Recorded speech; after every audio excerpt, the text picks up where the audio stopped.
lips, the way they smile, the way they kiss. Defenseless, defenseless against your arms, and the way they hold us. And I said, well, it's useless to fight it. I know that I can't win, but I don't care, little girl. Just let the battle begin. Yeah, yeah, defenseless.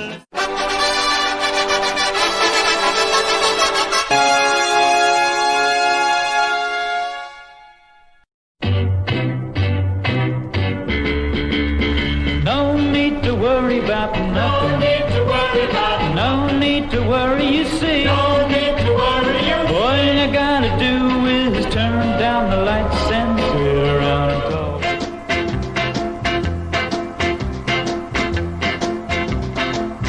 Just walking in the rain. Just walking in the rain. Getting soaking wet. Getting soaking wet.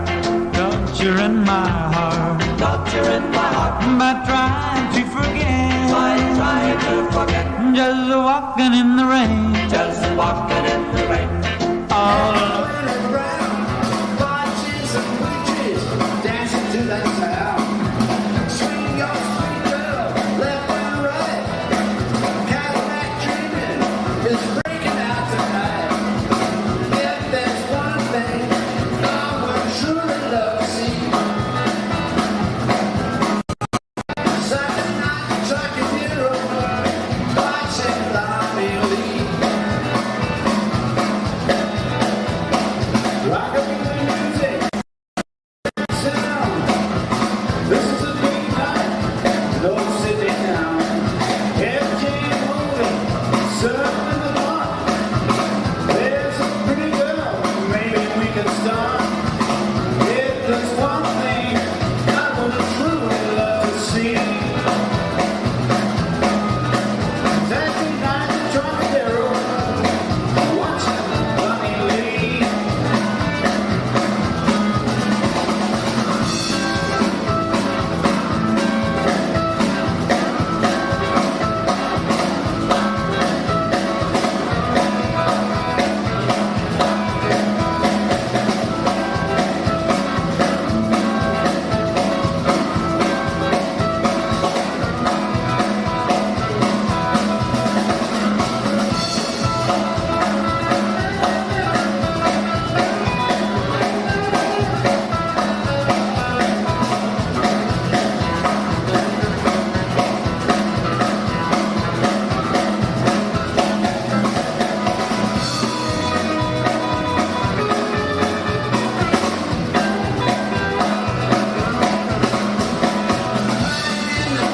Everything's gone wrong.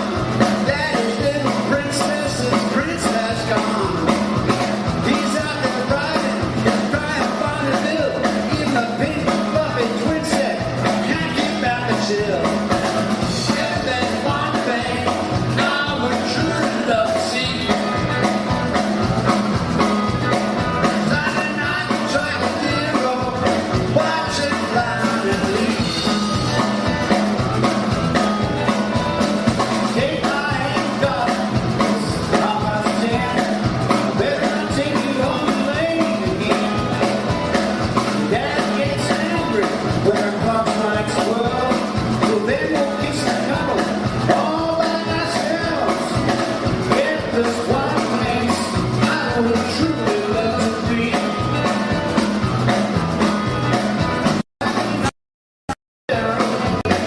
Watching Lonnie Lee.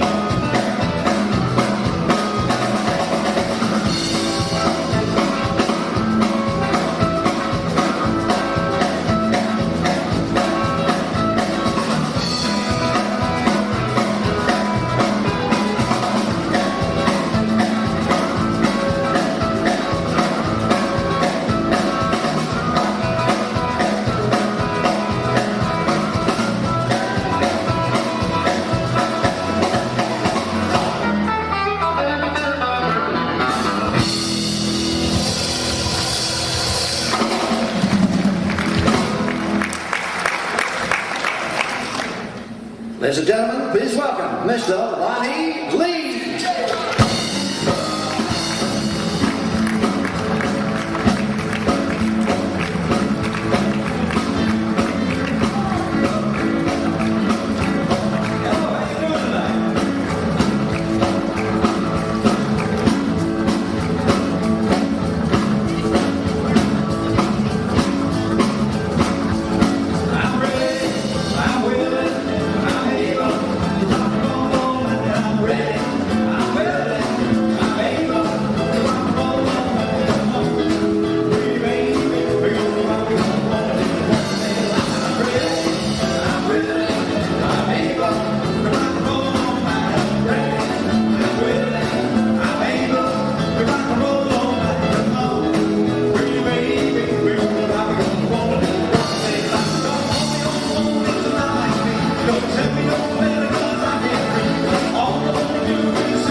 It's a ballad, so it's a love.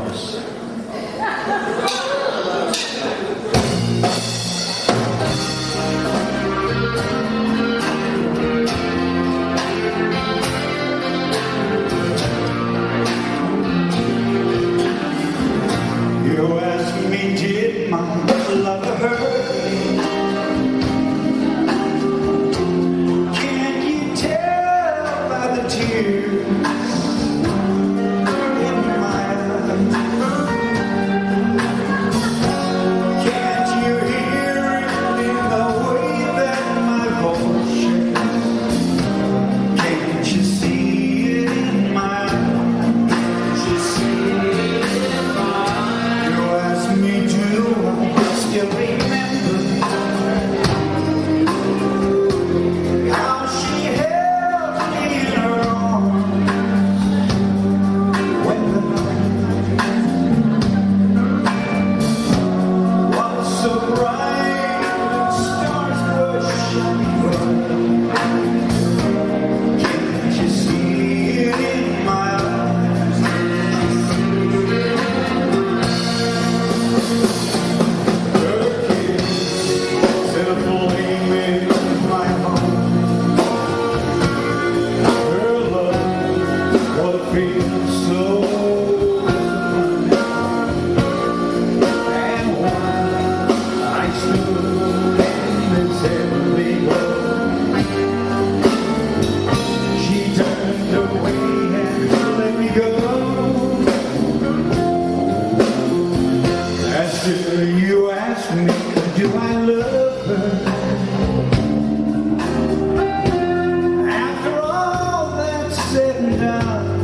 rock and roll dance organiser before O'Keefe in Australia, Alan Dale.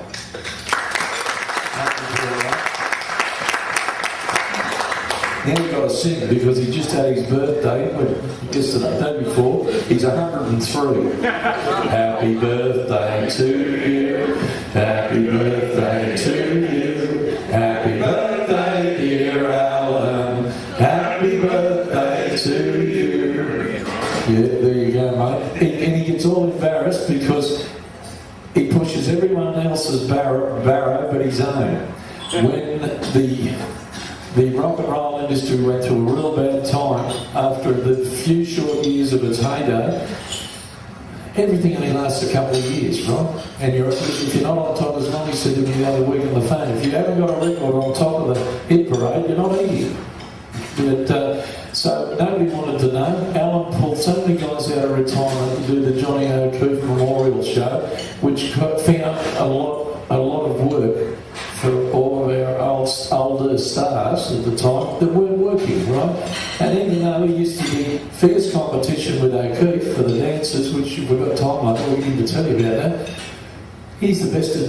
He's been one of the guys that's plugged O'Keefe more than anybody else. And instead, you don't want to listen to me talking about all this, I'm going to let him explain very quickly to you about that and then introduce our very special guest. And let's see, because this is not scripted, right? This is all straight off the top of the head.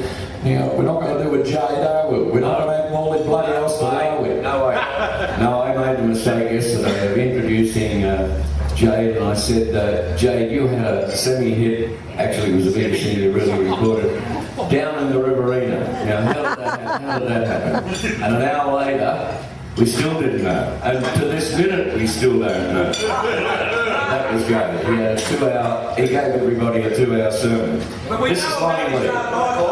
No, we don't want you to tell you. Don't want him in this morning. This is my good friend Lonnie Lee, ladies and gentlemen. Give him a nice round of applause. Thank you. Coming along this morning because he worked last night at Seagulls and did a big show there. He was the top of the bill there last night and it was a wonderful night. But let's just paint a little bit of background really quickly and then we'll move right on to Lonnie because it's his morning. What happened was way back in the year 1956, in November of that year, onto our screens came Blackboard Jungle. And when I saw that movie, I'd previously been singing with the dance bands. And I thought, hello, this new music, this rock around the clock, I've got to get into this. So I formed a band that was exactly the same complement as Bill Haley and the Comets. And we rehearsed pretty badly there in the latter part of 1956. And in 1957, I opened a dance at the Maroubra Memorial Hall on the 6th of February in 1957. And I gave each of the guys in the band, I think they got 2 guineas each. That's how the door turned out, and that's what they got. I've still got it written down in the diary.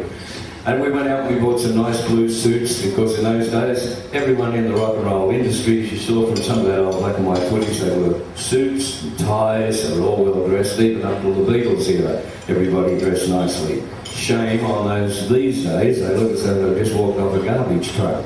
But anyway, we did it right. But back then we started the dance scene, and then we had dances around all Sydney town halls mainly because, remember this, there was no Sunday trading as far as buying a drink or a packaged beer or anything. Pubs were shut, everything was shut on Sundays. So it was pretty hard to get places to work in.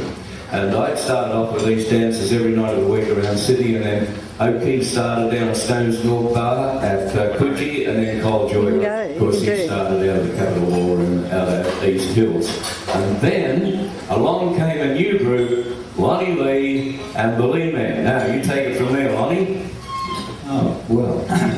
Long story, 46 years ago. Yes, long story. Where'd you win the Talent Quest? That was, well, the first Talent Quest I went in was Alan Tui's Amateur Hour, which you also did, and which Johnny O'Keefe did. This is before rock and roll, and I went on there as, you did an audition. You had to present 3 songs, and they chose a song. And there's a guy called Frank Scott, who was a piano player, remember? Yeah. Yeah, because there's no band, there's just a piano player. Anyway, so I presented, I liked Johnny Ray at the time, so I sang Cry, and I said, okay, what's another one? So I liked Nat King Cole, so I sang Autumn Leaves, and I said, yeah, okay, that's good, what's the other one? And so I sang Heartbreak Hotel, which had just been released. This is in '56 sometime, and it had just been released, and they said, well, we had a guy on a couple of weeks ago, that sang the Johnny Ray one, and the other one's a little bit slow. We've got a couple of people singing slow songs. So I do this one here, the guy with the funny name, which of course was Elvis. So I sang Heartbreak Hotel and came second to an opera singer. But on the night, he said, I'd like to send, this is Alan T.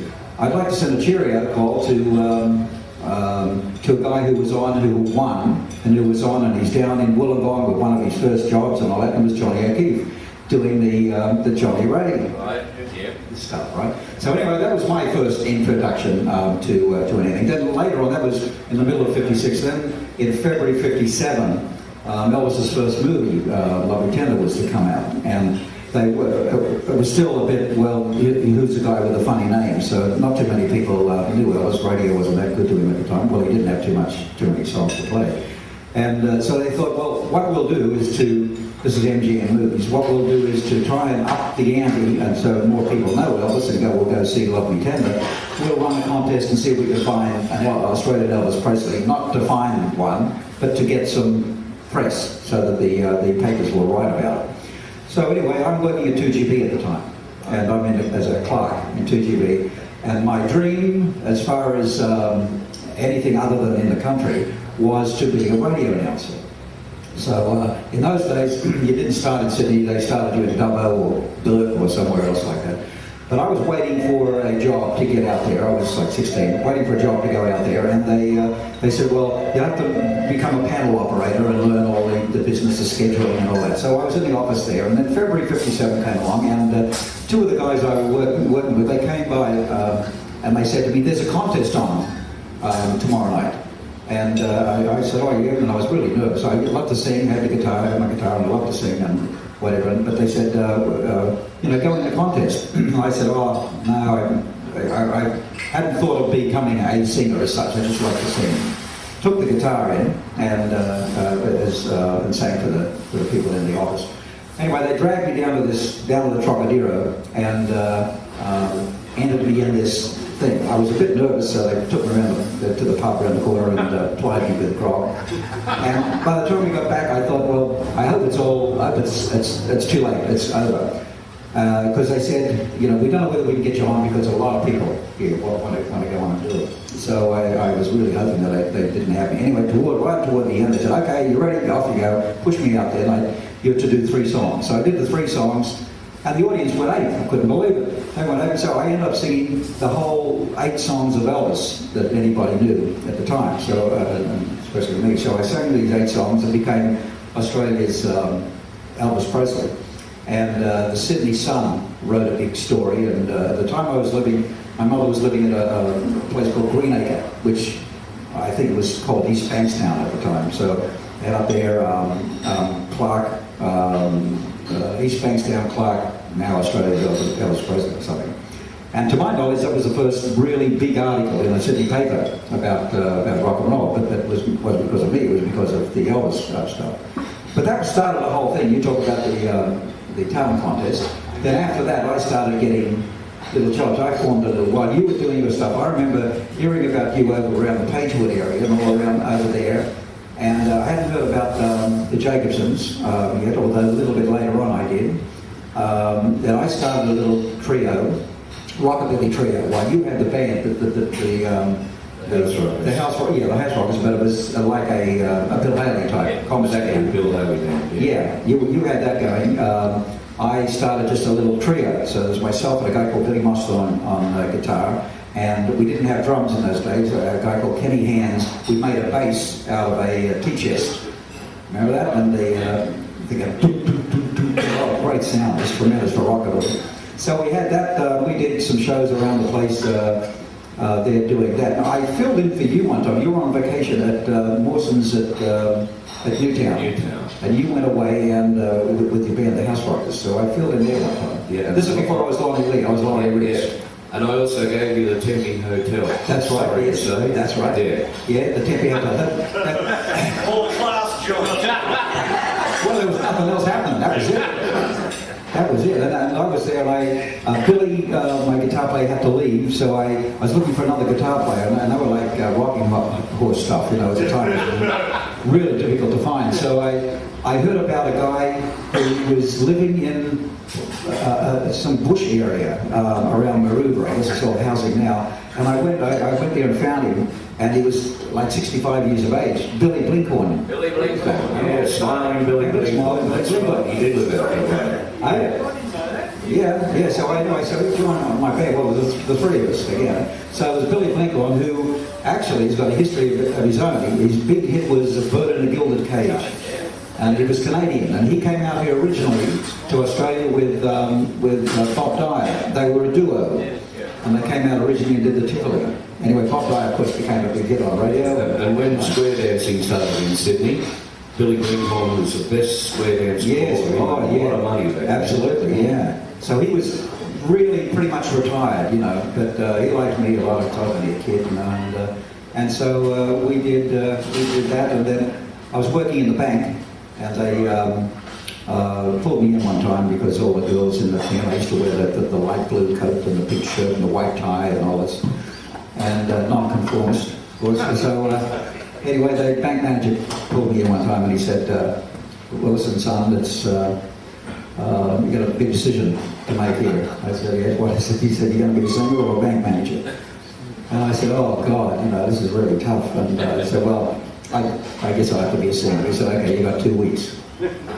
So during those 2 weeks, this is at the end of '57, during those 2 weeks, I had a car. So I used to go to, backwards and forwards, I had a 36 Dodge, and it was like a tank. And I was going to the bank on one of the last weeks I was there, and I was somehow coming down this hill, and the bloody steering forgot that it was connected to the car. And so I'm screaming down there, and it's going like this, and I thought, oh shit, what's going to happen? So I had the guitar in the back, and all I could think of was, oh God, the guitar. And somehow I jumped, I can't remember why I did this, but I jumped into the back seat of the car, and was screaming down the hill. The car hit a pole, broke the pole, the telegraph pole, and the whole engine came straight through into the back seat. It would have been squashed, you know. Anyway, so I just got out of the back seat with my guitar and walked down the street. It was really strange. Anyway, my father, who was in the country, heard about this and he said, this is what Sydney's about, son. Huh? So he pulled me back to the country. So I spent the whole of '58 out of Sydney, and so a place called Rowena, which is in between Walgett and Moree. My grandfather started a sheep property there in about 1980 and built the property in 1910, and so I was back there. So I used to sing around the dance halls as well, the woolsheds and stuff there, and with a band. And this is lucky out. I don't know whether any of you from the country, but there's a band that was really, really popular. They were the worst band in the world, but they were really, really popular, only because I imagine there was no one else except them. And it was Frank Burke and his White Rose Horse. White Rose Horse. My God, there you go. He had a drum, a bass drum was this tall. It was a Salvation Army one. You know, it was this tall. And then on the top, you had one little drum there, a cymbal, which is the big brass thing you see, was only this big. Then he had skulls. All over the go.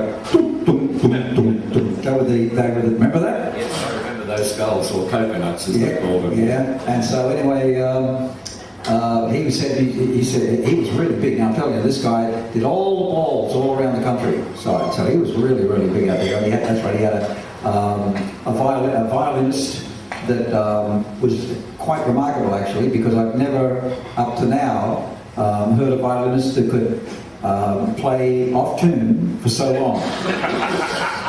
And so anyway, this I know the tempo. you know It was all like a barnyard run. That's it. All night. That's the Oh yeah, but it wasn't even as good as that. It was out of tune even. But anyway, so that I was doing stuff there while things were happening, while Alan's empire down in Sydney was getting more and more clubs and more places. hotels at the time that you were doing, and of course Jock was going on, and then Jock got himself into Festival Records and conned his way into getting a contract there. And it started, and then Col Joy started. Actually, well, they weren't the Joys. It was the Jacobson Trio. Yes, that's right. Yes, it was Kevin Jacobson Trio. Yeah. And then later on, then they decided to the lady. What was her name? The lady with the mystic, cosmic lady. Oh, she was a deal song. On the tip, Dorothy or something? Yeah, from the cross. Yeah. She had black masses and all that stuff. Anyway, she came up with the name for Col Joy. Rosalind came up with the name for Col Joy. And then then I came back in '59 and started. I was still Laurie Ricks, so I started Laurie Ricks and the Beatniks. Well, 6 o'clock rock would have been the thing. That was at the end of '59, and that was the thing that really kicked me off. And how I got there, I had a fan club. A couple of young ladies from around Peakhurst area started a fan club for me, and so I was playing at a few of the little gigs around the place once again with my little band and little trio. And then she said to me, "Well, we know Johnny O'Keefe, or we know of Johnny or something like this." And so the next thing I know, she said, "We've made an appointment for you to go and see him at his house." So I trot over there. Now I remember O'Keefe because I did not the Elvis Presley thing, but I went in another. No, because of the Elvis Presley thing, I won a night at the Trocadero with the Frank Coughlin band, and O'Keefe was a compere there. Built in 1931. Yeah, that's right. Beautiful. Absolutely. And they ripped it down because of greed and left a hole in the ground. Yeah, bloody disgraceful. And so I met Jock prior to this, and had just set himself up. Actually, I won a prize that I never got, because the prize that I was to get was to perform on the Little Richard show, which was the first rock and roll show to come to the Gordons to bring out. And it turned out that long story I won't go into, but it turned out there was another girl that was on this thing from Perth, who was a girl Elvis sort of singer, and she got the job, and I didn't get the job because I guess I didn't wear a frock. I think that was it. Yeah, and she did that thing, and but sort of went on. 6 o'clock rock, I just say that had spread my name more. Then a guy called Alan Heffernan, beautiful man that lives just up here. He's up on the wall next to iPhone. Oh, there he is. Yeah, that's right. Good job. Yeah. Well, Alan lives up here. He's a very old gentleman now, and he was Legal with his right-hand man. And he came and offered me. He said, "Would you like to? We're hearing just so much stuff about you. Would you like to record?" And I said, "Jesus, of course I'd like to record." I tried with Festival, and they rejected me with the band, not because they didn't like me, but they said we've got enough people. They had Joy at the time and Jock. Yeah. And so they said, we don't want any more. And so that was it. And then I went and I had my band, and we recorded an album called This Is Lonnie Lee. That was my first thing. And then because that went well, he came to me and he said, "You want to do a single?" And so I picked out Shame on You, Miss Johnson, which is the same guy who wrote Do You Want to Dance? That song. And so I really liked the song. So I decided to do that. So I turned up at the rehearsal above Woolworths in King's Cross, the ABC studios, that. And so we were there rehearsing and did the song, and then Jock came by. He wasn't there, he came by and he said, "Oh yeah, what's it sound like? What's the song?" I said, "That sounds great to me," so we listened to the song and said, "Yes, tremendous, okay, what's the other one?" And of course I still today, I don't know how this happened, but somehow I didn't turn up with 2 songs. I was invited to do a record, a song, so I just took my song. And so I took one side. So he said, what else do you want to record? And for the life of me, my bloody brain went blank and I couldn't think of anything at all to record. So he said, "Okay, well, if you feel like writing something?" I said, "Yeah, sure, okay." So we sat down at the piano, 20 minutes, we ended up with Ain't It So. And then that was the song that that actually started my whole career. Lonnie, I didn't say was it wasn't your first appearance on 6 o'clock, right? No. But it was your first records. Yeah. Right, would you like to... What do you got up there, Robert? Yeah, we got it. Holy moly. There it is. We'll feed it in. Because what you've got to realise here, folks, is although 6 o'clock, right, it ran from the 28th of February 1959, ran for 2 years. There's only 1 hour and a quarter of footage of it left. And Now it's got the bloody lot. No, not only got that, I've got everything else, but you pull a dinosaur out of your head and off. That's Ernie Wilson. Now look at this. Here we go. Oh, Jesus, look at the kid.